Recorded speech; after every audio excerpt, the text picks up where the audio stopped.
I want to say thank you for giving us your time. Thank you so much for joining us today. Today, we are going to be looking at something very interesting. We've tried to do it before, but yes, we've tried to do it before, but it didn't work out as planned.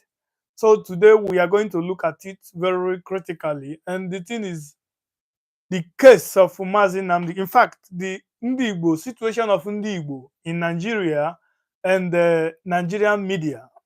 Nnamdi Kanu case have taught us a lot of lessons as people, and we've learned what we don't know before.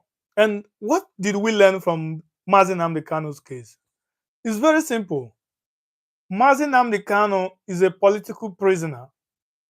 Mazi Nnamdi Kanu is a man who asked the Nigerian government to allow his people to go peacefully, to allow his people the privilege to conduct a referendum where United Nations will be there to observe, United States will be there to observe, the Nigerian government herself will be there to observe, and every other concerned state will be there to observe if they so wish to.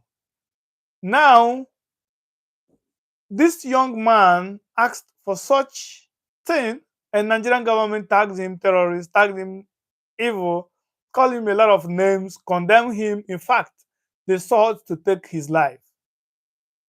And now Mazi Nnamdi Kanu is a citizen of United Kingdom. He resides in UK. And Mazi Nnamdi Kanu traveled back to Nigeria in 2015, and Nigerian government arrested him. Nigerian government arrested him. They put him in detention for a long time. Luckily to him, his lawyers keep fighting, and one day the court granted him bail on condition, and he was able to meet the bells. According to he met the bells, and the Nigerian government allowed him to go to his house. He reached his home at night. Nigerian military. This is not allegedly. This is confirmed on record, provable to any court, to anywhere. Undeniable attempt. Nigerian military went to his house to unalive him, and he escaped. And Nigerian government unalived not less than 10 people in his residence. This is a man you took to detention and took him to court. Court granted him bail. Luckily enough, he was able to meet up his bails, and he allowed him to go home. Upon arrival, you guys came to unalive him at night. And this young man flew for his life. He disappeared for a long time. No one knows where he was. Many people was assuming that he's dead. But unfortunately and luckily to him and to Ndigbo, he was spotted in Israel, where he's praying, asking God to intervene. After that, he continued the journey to grant his people freedom. Mazi Nnamdi Kanu flew back to UK. In UK there, he started to preach the good news, exposing the evil secret of Nigerian government. And Nigerian government got angry again. They now began to do a lot of things to bring him back home, to put him to prison, perhaps to take his life. Unfortunately, Mazi Nnamdi Kanu went on a trip in Kenya, and Nigerian government kidnapped him in Kenya. They kidnapped him wanting to take his life. But God was kind enough to Mazi Nnamdi Kanu.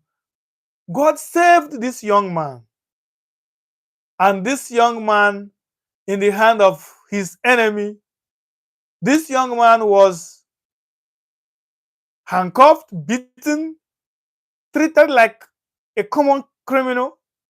They took him to Nigeria, and there in Nigeria, they took him to court. And the court asked them, "Where did you bring this man?" They said they brought him from Kenya. Under which law permits you to go to Kenya unannounced and kidnap somebody and brought him here? How did you do it? Under which law? Which court? Which law permits you to do such a thing? The court then said that Nnamdi Kanu has no case to answer. Even if there is anybody to be charged, it's going to be Nigerian government, because Nigerian government has committed what is known as international. What they committed is against international law. You don't go to another man's territory to commit kidnapping crime without a proper arrangement by law, backed by law. Nigerian government says, you know what, we are going to allow Mazi Nnamdi Kanu to go. And they allowed the young man to go. He just came out of the court, and Nigerian government rearrested him again. Took him to court, took him to their prison, to their detention center, and there Mazi Nnamdi Kanu has been up to today. What they are doing is they will take him to court today, they will go and amend and do all sorts of things. But we are going to focus more on the action of Nigerian media against Mazi Nnamdi Kanu and Ndigbo. And what lesson can we say as a people that we've learned from this their character? Now, this is what happened. Mazi Nnamdi Kanu is even popular than the current president of Nigeria, being Mr. Ahmed Tinubu. Mazi Nnamdi Kanu is a political prisoner. Mazi Nnamdi Kanu, all eyes are on him, including the Nigerian government, including the international body. But do you know what Nigerian media did to this young man? This young man was brought to court. Among the two national television we have, only one was there. That was Channels Television. I respect them for the good job they did. Arise News was never in that courtroom. Arise News didn't even report what happened in that court after the appearance of Mazi Nnamdi Kanu in Nigerian court. I waited patiently until today, Sunday. Yeah, what's today's date? Today is Sunday, 16th of February, 2025. And now Mazi Nnamdi Kanu was brought to court on February 10, 2025. That is 6 days gap. I waited a lot to see what they can do, if they can repent, or if they can at least call a legal expert to look into the matter. Because Mazi Nnamdi Kanu's matter is not just ordinary matter. Mazi Nnamdi Kanu is a high-profile person and political prisoner for that matter. I strongly believe that when somebody's come to you and said, even in marriage, legally in the court, you can decide to go separate ways and no one can question you, because that is your right. You deserve to be happy. And why did Mazi Nnamdi Kanu even ask for referendum? What happened? I wouldn't want to take you much far. I wouldn't want to say, oh, you know what, I'm going to go back from the beginning of Nigeria, because all about Nigeria has been fraud, But I want to at least start from the immediate request of Mazi Nnamdi Kanu and his people, the Igbos. Why did they ask for referendum? And why are they so interested and so much focus on referendum? Very simple. Nigerian government has failed to lead, to grant equal rights, to grant equity, to grant justice to all parts of the country. And it is visible. It is not accusation. It is visible if you are interested to find out. Mazi Nnamdi Kanu comes from the part of the country called the eastern part, the Igbos. And there is three major tribes in Nigeria, as you know: the east, the west, and the north. Right? The west are the Yorubas, the east are the Igbos, the north are the House of Fulanis, so called. Now, what Nigerian government is doing is Nigerian government is getting her money in the Eastern Territory. But Nigerian government has no presence. They have not even a single infrastructure in that part of the country called Eastern part, except lately that they went to build what they call Second Niger Bridge. Second Niger Bridge they built that have spoiled a lot of things that is unimaginable. You know, now these people refuse to develop the countries as it should. But we see what they are doing in the south, we see what they are doing in the north, building railroads in the north, building railroads in the south, building infrastructure massively, building roads massively in the other part of the country and abandon the east. And this is what I've been telling my African people. I do not know why we are not learning. I do not know why we have failed to learn from mistake of others. I do not know why we have failed to realize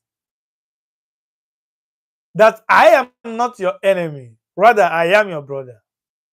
Look at what is happening in DRC Congo. The same situation is what is happening in Nigeria. We are three that owns this country.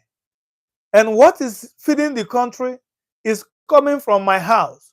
The other two brothers are just enjoying what they are getting from me.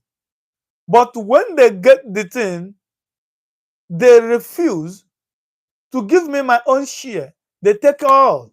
Look at Congo. What is happening in Congo? Simple, the government of Congo is taking the mineral resources in the eastern part of Congo. And they refused. They failed to accept those living in the east as fellow Congolese. Rather, because they are speaking language with the neighboring country, they ask them to go to that country. That's where they belong. If you don't want to be with them, it's very simple. The land originally belongs to them. What do you have to do? You give them their own country, or you say what? You know what? From today, eastern part of Congo cease to be Congo. Rather, they are so, or they are Rwandese. So from that day, you put a real border. That east will belong to the people living there because originally, through history, it belongs to them. It is the colonizers that came and shared Africa to their own interests. And they didn't care your tribe, they didn't care about anything. Now, those fighting in the Congo, they are brothers. Now look at the scenarios in Nigeria today. If you dig deeper, I strongly believe in me that the Igbos, the Hausas, the Yorubas are families. They are brothers. Inasmuch they have lived there for how many years? They have been there since history can remember. And they are the indigenous people that owns the land. The Easterners are the indigenous that owns the East. The West are the indigenous that owns the West. The North are the indigenous to their land. How can you tell me that your neighbor has no relation, that they have no blood relation with you? Now you allow the foreign power to come and divide you, to come and destroy you, to come and use you against you, because that is what I call it. When I see Igbo fighting Yoruba, I see you as somebody who has no sense. When I see Yoruba fighting Hausa, I see you as somebody who is on colors. If I see Yoruba fighting Igbo, I see you as the most foolish. I do not want to use harsh word. I don't mean to insult anybody. Not at all. That is not in me. But I'm telling you that you are making a mistake by refusing to understand and to accept the reality that Igbo, Hausa, Yoruba are not enemies, rather they are brothers. And in cooperation, in unity, that part of the world will develop. Now, what did Nigerian media do that offend me so much? A high-profile person like Mazi Nnamdi Kanu appeared in the court, and Nigerian media didn't cover it. Even the channels that covered it, they didn't do much work on it. There was no legal expert invited after the appearance of Mazi Nnamdi Kanu to do what? To dig deep in the matter and see if what Mazi said is correct or wrong. Channel tried by bringing up one of their personnel, one of their workers, to look into it, and I'm glad that the guy was honest enough, even though he's a Yoruba. Yes, there is a lot of good people in the Yoruba land. And the guy made it very clear and said, you know what? In as much as the judge have recused herself from Mazi Nnamdi Kanu's case, she has no other right to try Mazi Nnamdi Kanu. If she truly want to, she's got to go back to court and bring court order that gives her the right. But how about Arise? What did Arise News do? Arise didn't go to the court to record what is happening there. Arise did not even invite even a single legal expert. Do you know the worst? O.G.B always come out every morning to report what is trending. But that didn't appear on their media. Even on what is trending, they didn't do it. Why am I bringing it up now? I am not calling for any kind of hatred towards the Arise News. That's not my aim here. But I'm trying to tell you that is listening to us that you've got to know your stand and know how you plan yourself in that part of the country. And why is so much hatred about the Igbos? Why? That is what is I don't even know why. Like if I try to imagine it, I'm kind of like, what could be the cause of this enviness? Because this is not even a hatred, it is envy. What are you envying the Igbos about? What is your problem? What do you want? If you look at the country, it seems like the Igbos are the most prosperous. But I guess that is not true. I will tell you why. Look, in that part of the world called Nigeria, the Igbos are not the richest. The Yorubas and the Hausas, they are the richest. I will give you an example. If you count the first two billionaires in the country, or if you count the richest people in that country, they are from the Yoruba tribes. They are from the Hausa tribe, not from Igbo tribe. Igbo's billionaires are perhaps more in number, but those that have the real money, the huge money, they are from the Hausa and the Yorubas. So why the hatred against the Igbos? Yes, there is one ideology, there is one way that the Igbos has been trying to manage themselves, and it seems like they have been very good at that. And what are the things they are doing that seems to be different from what others are doing? The difference between Igbo money and Yoruba money and Hausa money is that Igbo money spread like water. Like Igbo money can be seen at least little in every family. It's like a shared stuff. But if you go to Yoruba, the difference between their money and the Igbo money is that their money is only on few people's hand, even though they have more money.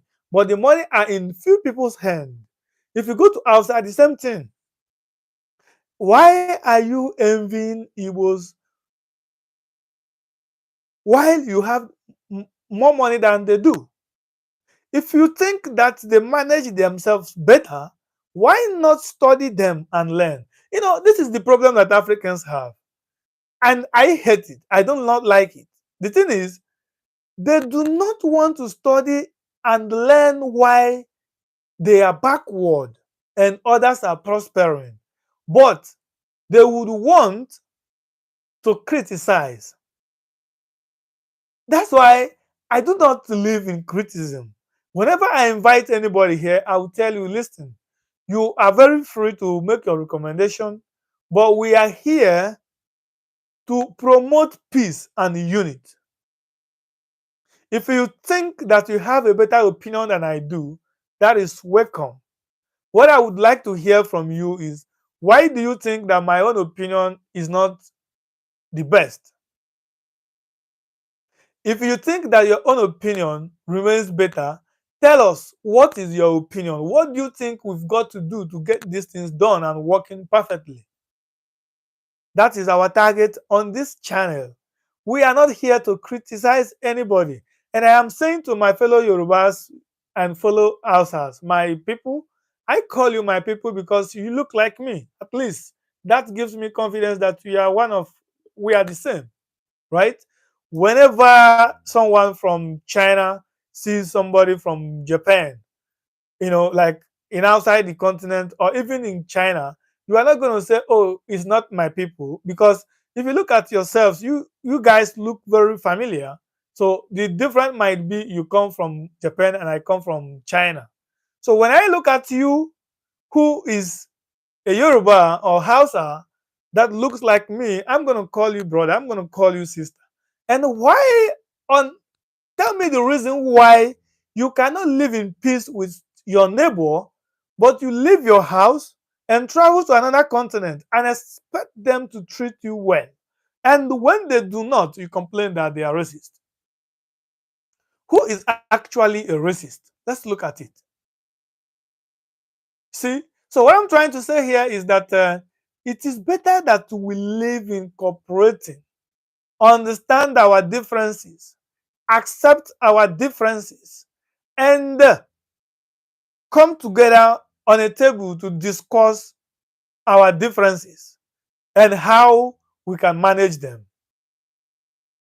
The reality is that there is differences, but here is the answer. It can be managed. I would give you examples. Look at United Kingdom. United Kingdom is three kingdoms. They understand their differences and they had discussion about among themselves, and they come to conclusion what we are going to do is Scotland, you are going to be free to live according to the way of your people, have your own local constitution, your own local police, and perhaps we as United Kingdom are going to have one currency and one military and one prime minister. And also we travel to America, United States of America, USA. Look at what America did. America is too big, 50 states. What did they do? They said, okay, we have some Spanish among us. We have also indigenous people. We have also English people. So how can we make sure that we are all living in peace? What America did is that America allowed individual states to have their own local constitution, guiding them according to their way of life, guiding them according to their agreement. And they are privileged to have their own police. Do you see? They've got their own police, they've got their own Supreme Court, they've got their own Senate. And that is why you see in America, there is nothing like, I want a referendum, I want to go. Now, we go back to UK. UK with all the freedom they have given to individual regions to control themselves, but still, Scotland still made a request that they want to be their own country. What did UK did? United Kingdom granted them the freedom to conduct a referendum. This has happened more than 3 times, and they failed to secure majority vote. Why? In a society that has equity, in a society that has justice, in a society that respects individual way of doing things, it is going to be very difficult for anybody to wake up one day and tell you that I want to go, I want a referendum, I do not want to belong to this family anymore. You cannot secure the enough vote because even your people wouldn't like to leave that big family they are into already. Why is Nigerian government so afraid of allowing the East to have? They know they have committed a lot of atrocity against the Igbos. They've done a lot of bad to these people. And they are very, very sure that if a referendum should be given to the East today, that almost nobody in the East is going to vote to remain in Nigeria. Almost, I said. So they know what they're doing. You know, it's very simple to know that as a Igbo person, you've got to understand your stand and you've got to know that you are on your own. And it's very unfortunate that the leaders in that part of the country is not actually thinking about the people. But anyway, my message always is for the average people, because when you look at these leaders has become so selfish that they don't care about anybody anymore. That is why the most two dangerous people here on the planet Earth, number one are the politicians. Number two are the billionaires. You know why? A politician has no interest to help your future. Rather, what they are more interested in is how they can win the next election. They can only help your future if helping your future will lead them to win the next election. Minus that, they won't care about you. Billionaires, their own challenge is that they focus more on making more money. Yes, they are more interested in what will give them more money, and they don't even care if abandoning the entire society will make them to be greater than who they are now. Why I always appear on this map of Africa is that to tell you, I believe that Africa can be greater than the imagination of the people in that continent. And I also believe for Africa to be great, it takes you and me, the average ones. This current elite in the continent, in all the states in that continent, they cannot help you. They cannot help me. They are more selfish than you can imagine. Now, when I say African can be great, what do I mean? Do I really mean that one day Africa will just become another America? That is not what I meant. What I always try to tell people is I am among those that do not subscribe that Africa should have one government. Not at all. Not at all. We can have a brotherly relationship which will allow you to come to my state, do your business, do whatever you would like to do, and go back to where you come from. Perhaps if you want to reside there, you've got to obey the local law. But to have a single government governing all the continent, that is not going to be a favorable idea to the people. Now, for today, we are going to limit it to this issue of Mazi Nnamdi Kanu. So now, Nigerian media have turned against the Igbos. The government have turned against the Igbos. The other tribe have turned against the Igbos, even the religious leaders. Now, what is the hope of an Igbo man? I will always try to tell my people that The best thing you can do for yourself is to understand that the beginning of your prosperity is the restoration of Biafra. When is it going to happen? I don't know. But is it going to happen? Yes. And how can it happen? It can happen tomorrow if you and I agree that it is possible. I've, I have a lot of friends who will always tell me this can be possible, but they are only afraid of the consequences, like consequences along the process. But the reality is that there is no way to achieve it without paying a price. I will use the example of life of Donald Trump. Donald Trump is a good friend of mine. Like I listen to him often as much as I can because I like the courageousness in him. I like the way he tried to understand that nobody is coming to rescue him, but only him can rescue himself. Perhaps with the help of the bows from above, our Lord Jesus Christ. Now, we cannot fear consequences and abandon the reality. I want to tell you something. The fact is, moving front is dangerous, but there is likely, there is more chances of success in moving front than staying where we are. Because if you stay where you are, you've got to accept that you can be unalived at any moment, which is what is happening in the country now. But moving front, yes, few might be unalived and majority will be saved.